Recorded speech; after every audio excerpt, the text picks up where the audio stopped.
Class 10th के प्यारे विद्यार्थी ध्यान दें, जिस घड़ी का आपको बेसब्री से इंतजार था साथियों, वो घड़ी आपकी आ चुकी है। यदि क्लास 10th में अब त्रैमासिक में आप टॉप करना चाहते हो तो ये सारे क्वेश्चन आप याद कर जाइए। ये मैं गारंटी के साथ कह सकता हूँ कि आप 100 में से 100 मार्क्स आराम से लाओगे। के लिए सही विकल्प चाहे रिक्त स्थान सब मैंने आपको भर दिया बहुत ही कम टाइम में। साथ बहुत सारी चीजें आपको प्रोवाइड कराने वाला हूँ। देखिए टाइम कम बचा हमारे पास, अभी जस्ट आया और मैंने टिक मार्क आपको प्रोवाइड कराया है ना। उद्धव ने गोपियों को क्या संदेश दिया था? योग साधना का। जयशंकर प्रसाद आएगा। यदि कोई और भी पेपर आएगा इससे रिलेटेड, क्योंकि अलग अलग जिलों में अलग अलग पेपर आ रहे हैं, इसलिए कोई और भी पेपर आएगा तो आप चैनल को सब्सक्राइब नोटिफिकेशन ऑन कर रहिएगा। वो भी आपको इस चैनल पर मैं प्रोवाइड करा दूंगा। भाई टाइम कम बचा है, 33 आ जाएगा। यदि गद्य कवियों की कसौटी, यहाँ का तंत्र किसका है? आचार्य का है। नेताजी का चश्मा पाठ की विधा कहानी है, और यह आपका आंदोलनकारी आ जाएगा। रिक्त स्थान में भर दिए, तो रिक्त स्थान में इस बार क्या करेंगे, आपको यहाँ पर साइड में सारे आंसर दिए रहेंगे। मतलब आपको यदि भूल जाओ तो भैया यहाँ पर साइड में आंसर देखकर याद आ जाएगा। क्या है? कवि के सरल स्वभाव के कारण ने धोखा दिया था मित्रों ने। यदि नहीं भी याद देगा, दोनों में से एक तुक्का आप लगा दोगे, है ना। भोलानाथ और उसके साथी बिल के पानी में उलझने लगे थे, तो चूहों के। मनु भंडारी का जन्म मध्य प्रदेश गांव में हुआ था, तो भानपुरा में। जो छंद है वो दो प्रकार के रहेंगे, सांख्य भाव।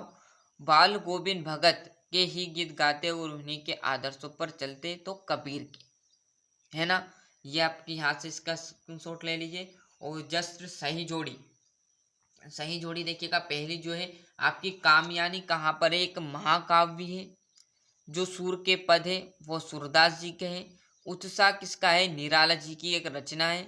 और निराला जी यहाँ पर अब इस साइड दे दिया, इसकी रचना क्या है? हट नहीं रही है। राम लक्ष्मण जो परशुराम संवाद है वो आपका 5वां रहेगा। तुलसीदास और आत्मकथ्य क्या है? जयशंकर प्रसाद। तो इसका भी यहाँ से आप स्क्रीनशॉट आराम से ले सकते हो। और जैसे ही मैं यहाँ पर इस पेज पर आऊँगा तो आपका यहाँ पर देखिएगा सत्या सत्य आ जाएगा। क्या है? आत्मकथा कविता पहली बार हंस पत्रिका में प्रकाशित हुई, तो बिल्कुल सत्य बात थी, एकदम राइट बात है। फिर बोल रहा हूँ यदि क्वालिटी लो हो तो क्वालिटी एक बार आप जरूर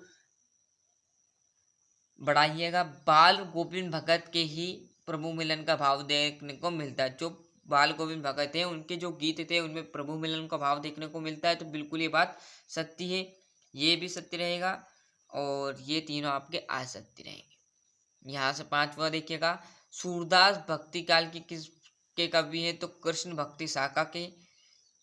रामचरितमानस के प्रमुख छंद कौन सा है? तो चौपाई जो है उसका प्रमुख छंद है।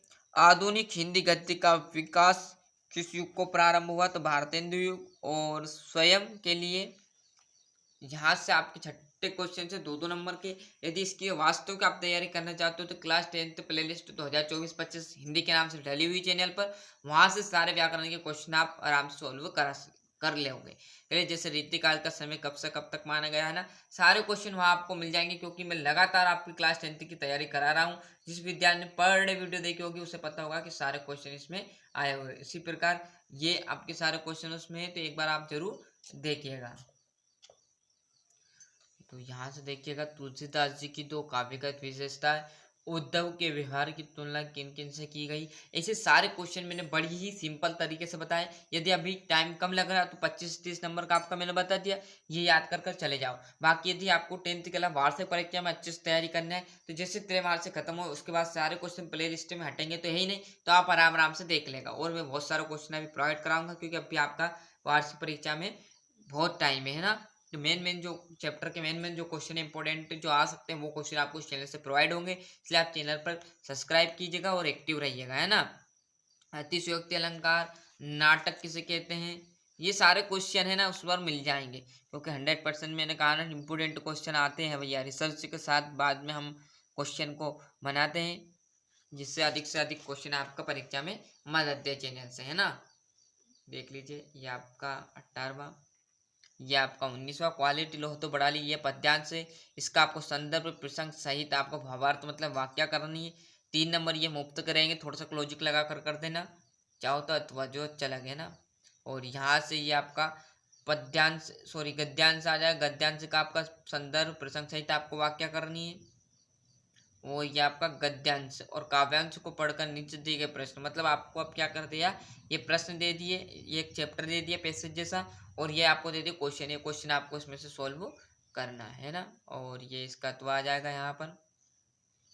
और जैसे हम इस पेज पर जाएंगे तो आपका यहाँ पर देखिएगा जो 22वां है वो आपको मिल जाएगा लाउड स्पीकर की एक परिभाषा, चाहो तो आप निबंध कर सकते हो। और लास्ट में आपका 23वां क्वेश्चन ये